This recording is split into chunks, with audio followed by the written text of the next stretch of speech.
আজ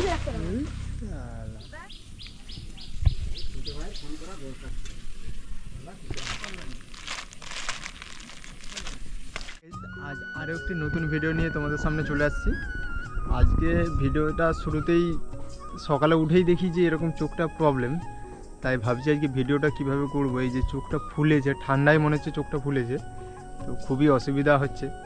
আজকে ভাবলাম যে সকালে উঠে ছাতু বসাবো, অর্থাৎ ছাতু বলতে যে মাশরুম ছাতু হয় না, সেই প্যাকেটে প্যাকেটে করে সেই ছাতুটা আজকে বসাবো।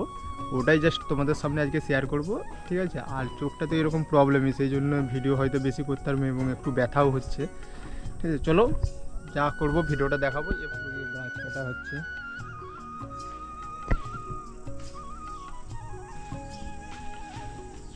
এই গাছটা কেটে দেওয়া হচ্ছে। 3টে গাছ আছে, 3টে গাছ কাটার আজকে কাজ চলছে, যেহেতু আমাদের 3টে গাছ বিক্রি করে দিয়েছে সেই জন্য।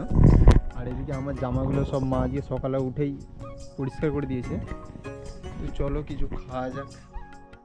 কাকিমাদের সমস্ত কিছু পিঠা হয়েছিল, সেই জন্য দিয়ে গেলো। পিঠা কিছু খেয়ে নিই, আজকে ব্রেকফাস্ট বলতে পিঠাই খেয়ে নিই। খেয়ে দিয়ে তারপর ছাতুগুলো বসাতে লাগবো। চোখটা খুলেছে, এটাই বেশি প্রবলেম হচ্ছে। এই খড়গুলো এই ডাবাতে ভিজিয়ে দিয়েছি, ঠিক আছে। এর নিচে খড় আছে, আর খড়গুলো জলের উপর থেকে উঠে যাবে বলে ইঁটগুলো চাপা দিয়ে রেখেছি। আর মাশরুম ছাতুর জন্য একদিন, ঠিক আছে, একদিন তোমার মোটামুটি 12 থেকে 14 ঘন্টা খড় ভিজিয়ে রাখতে হবে, ঠিক আছে। দিয়ে ভিজিয়ে রাখার পর এই খড়গুলোকে ছেঁকে তুলতে হবে, এবং কিভাবে ছেঁকে তুলি সেটাই তোমাদেরকে দেখাবো। আগে খড়গুলো তুলে নিই, তারপরে তোমাদের সাথে দেখা হচ্ছে।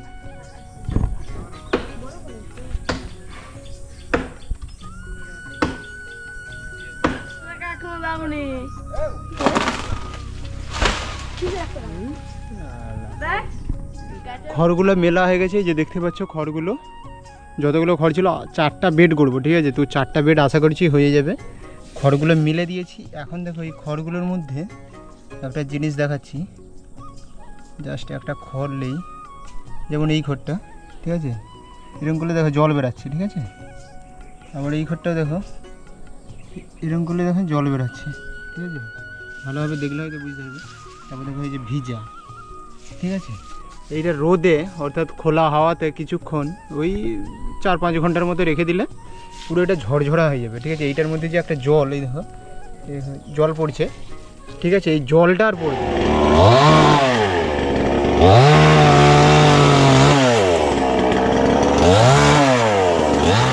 প্রায় 1-1.5 ঘন্টা হয়ে গেল। এবার খড়গুলো একটু উল্টিয়ে দিচ্ছি পায়ে করে।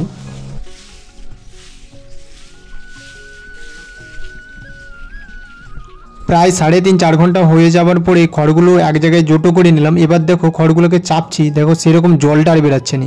আগে যেরকম জলটা বেরাচ্ছিলো সেরকম আর জলটা বেরাচ্ছে না। আর এইগুলো হচ্ছে সেই মাশরুম বীজ, এগুলো 40 টাকা করে কিনেছি, কোথাও 10 টাকা সহ পাওয়া যায়। আর এইগুলো হচ্ছে 200 প্যাকেট, অর্থাৎ 200 টাকা কেজি হিসাব মতো হচ্ছে, ঠিক আছে। কোথাও কমও হয়। আর এই পলিথিনগুলো 5 টাকা করে নিয়েছিল, আর গার্ডারগুলো তো লাগবেই, সেই জন্য আনছিলাম। এবার বীজগুলো ওই পাত্রে ঢেলে নিলাম, ঢেলে এরকম ছোট ছোট গুঁড়ো করে নিলাম। বেশি গুঁড়ো করার দরকার নেই, ঠিক আছে। এরকম মোটামুটি একটা গুঁড়ো করে নেবে, করে নিয়ে এবার খড়গুলো দিয়ে বেডটা সাজাবো ওই পলিথিনের মধ্যে, ঠিক আছে। পলিথিনটা নিয়েছি, নিয়ে এরকম দেখো খড়গুলো দিয়েছি। হালকা চাপতে হবে, বেশি চাপলে আবার পলিথিনটা না ফেটে যায়, আর ভেতরে হাওয়াটা বের করে দিতে হবে। দিয়ে এবার এর 4 সাইডে এই বীজগুলো আছে, বীজগুলো নিয়ে এর 4 সাইডে দিয়ে সুন্দর করে তৈরি করতে হবে। আর গাছ কাটা হচ্ছে, প্রচুর আওয়াজ হচ্ছে, একটু হয়তো প্রবলেম হতে পারে। এই যে দেখো বীজগুলো নিচ্ছি, নিয়ে এই যে এবার পলিথিনের 4 সাইডে দিয়ে দিচ্ছি। এরকম করে করে ছোটো ছোটো বেড তৈরি করে মোটামুটি পলিথিনগুলো রেডি করব। 4টা বেড তৈরি করব বলে রেডি করেছিলাম, বাট দেখা গেলো যে 3টে বেড হয়েছে আর একটা ছোটো পলিথিনে হয়েছে। এবার এই পেনটা দিয়ে এই পলিথিনের সাইডে ছোটো ছোটো ফুটা করে দিতে হবে, যেহেতু মাশরুমগুলো বেরোবে। এবার পেন দিয়ে ছোটো ছোটো ফুটা করে দেবো, এবং ওই ফুটাতে তুলো গুঁজে দেবো। তোমরা তুলো গুঁজতেও পারো এবং নাও পারো, ওটা অপশনাল।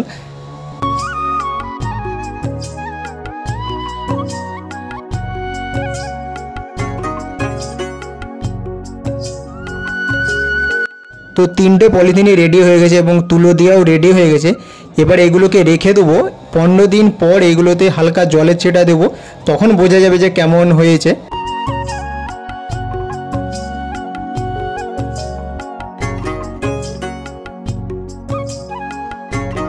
অর্থাৎ ছাতুর বেডও তৈরি হয়ে গেছে, খাওয়া দাওয়া কমপ্লিট। তো এই পর্যন্ত ভিডিওটা।